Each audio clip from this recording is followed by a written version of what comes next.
Hello everybody. So today I will talk about calculus.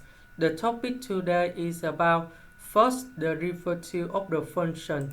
So now I will show you how to answer.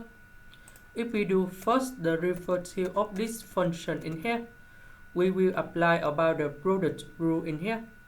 That means we will do first derivative of this one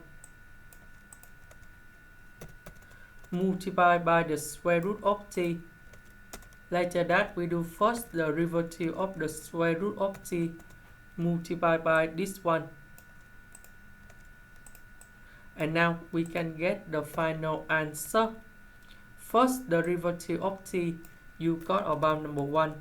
First derivative of e to the power of t, you still get about 9e to the power of t. First derivative of the square root of t, you will get about 1/2 with the square root of t. And this is the answer for the question. That's the end. Thank you for watching.